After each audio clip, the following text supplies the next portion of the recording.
Hello and welcome to... Hey, Jacob. Oh, hi Nutrix. All right, intro. Hello and welcome to attaQ. My name is Jakob. I'm your host. And Hi, Jacob. Jamie Malander. Okay, I'll be with you both in a second. Hello, Mr. Jakob. Audio Dabbler, how are you guys getting in anyway? What's up, Jacob? My heart. Shazam. Hello, Jakob. The GarageBand guide. Hey, Jacob. Electronic Sounds Audio. Okay, listen guys, this really needs to stop right now. I just need to Jacob. get... Oh, God, it's so loud. Oh, Brandon Rika Simpson. Hey, Jacob. Mobile Music Pro. Hey, Jacob. So we got Davey Pooh in here too. Okay, so is there anyone else? Hello, Jacob. How are you? The sound test room, of course. Okay, guys, listen. Really nice bit of trolling you did here. Hey, Jakob. Henny the business, everyone.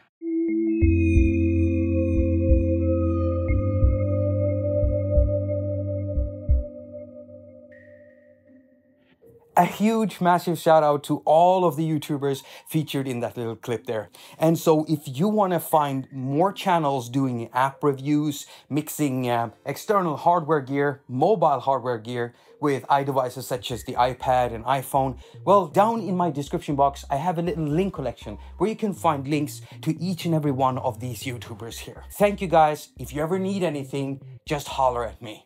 When do you use a Haas Effect? Well, when you want to make something sound stereo-like, or when you want to widen a sound in a stereo feel. Okay, hold on. Is that the only thing we use Haas Effects for? You know, making stuff sound wider? Well, most of the time, actually, yes. And, you know, it kind of sounds boring. It really does. But I want to show you that there is a creative, experimental use for Haas Effects, especially when they lend themselves to it. And that is not boring. It all depends on what the developer did with the plugin. Because a Haas Effect is a very simple thing. And so for those of you who don't know what a Haas Effect is, here's a very quick explanation. So if you have a mono sound like a bass, then you take that signal from the bass, you split it up into two, you pan them left or right. As soon as you delay the playback for one of the channels, let's say the right channel, by a few milliseconds, well, suddenly something happens in the sound and it sounds as if the sound is coming in stereo.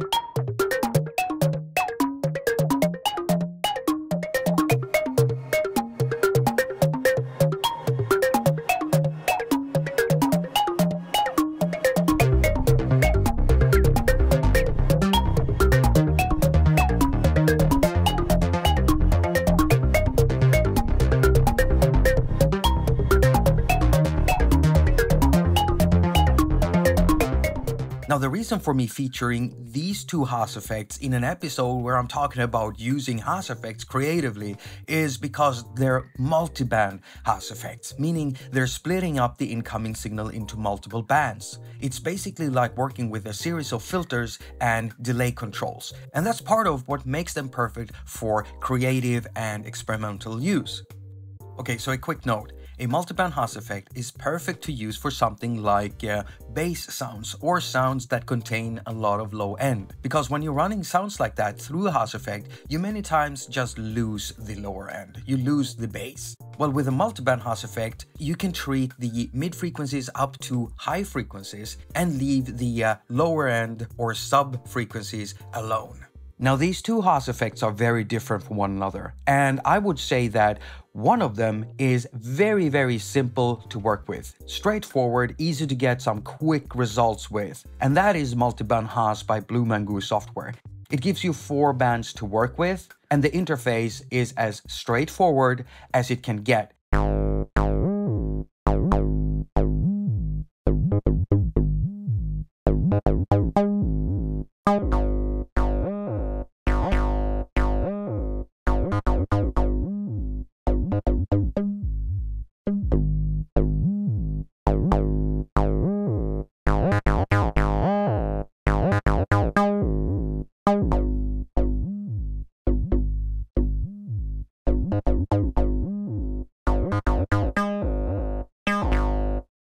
Now, multiband Haas gives you 4 bands. I've already said that, but these bands are adjustable.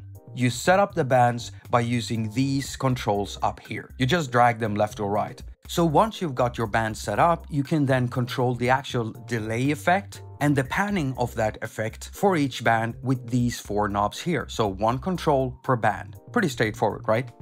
Now, I also want to add that you can remove bands by pressing the X button, and you can add bands back by pressing the plus button. And remember what I talked about in the beginning? If you want to set up a Haas effect where you get your bass sound to sound stereo, but still preserve the lower end of it, well, you just set up that lower end, and then you just do not touch the delay control underneath. Okay, so with the basics out of the way, how do you use this thing creatively? Well, if you introduce modulation in the form of an LFO and modulate the delay time, you can essentially turn this thing into a 4-band chorus-like effect with adjustable bands. And that is way more interesting than just widening sound. Now, if you're working inside a DAW, you can probably just record or draw in automation somewhere. In this case, I'm using AUM, and so I'm going to use a third-party MIDI plugin. So there's this suite called Rosetta from Brambos, and I've never featured it, simply because I didn't know what to do with it. But in this case, I do. So what I'm going to do is add another channel here in AUM. I'm going to make it a MIDI one. And then I'm going to load the LFO module from the Brambos Rosetta suite. Now this one has 3 LFOs, and so I'm going to turn off 2 of them and let 1 of them run. Next, I'm going to go to the channel where we have the multi-band Haas effect, and I'm going to press down here and go to MIDI. Next, I'm going to make sure that the LFO module from the Rosetta suite is chosen, so it takes the MIDI from that. And then I'm going to go into the parameter tree for the multi-band Haas effect. Now here you can set up MIDI for all of the controls inside this plugin. And the one I want to modulate is band number 2. And there you go.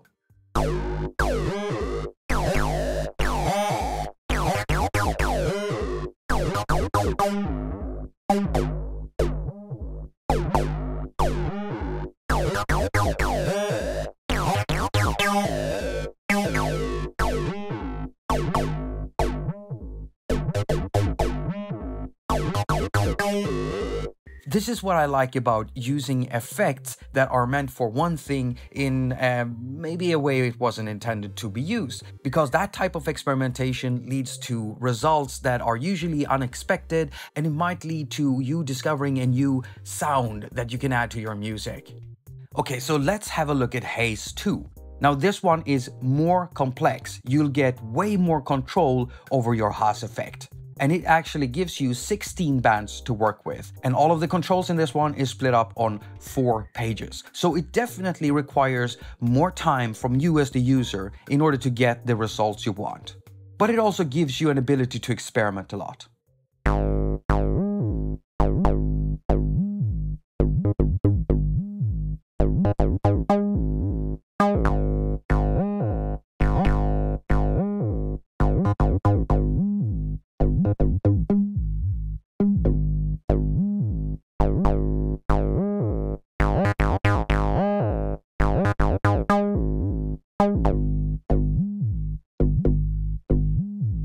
Now, this one is different because unlike multi-band Haas, you can't really set the area of the frequency spectrum for each band yourself, because this one already has 16 bands set up for you.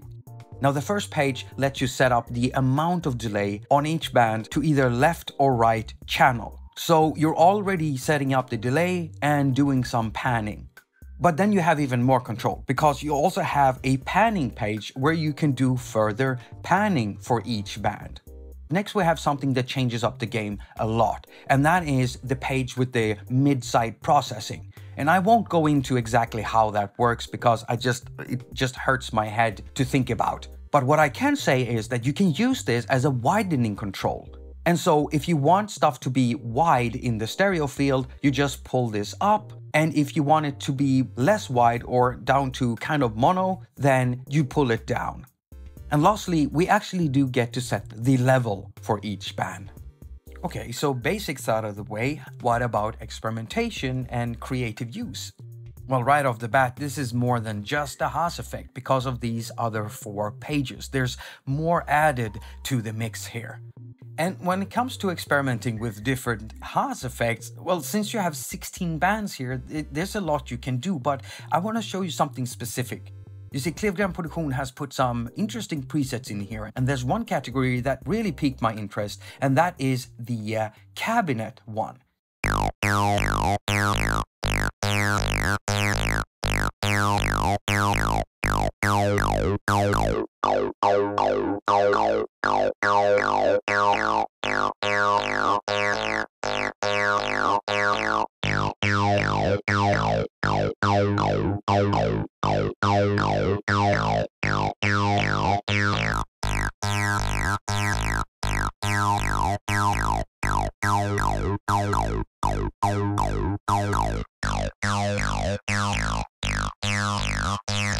You see, this thing can simulate speaker cabinets. Just imagine adding some modulation to this.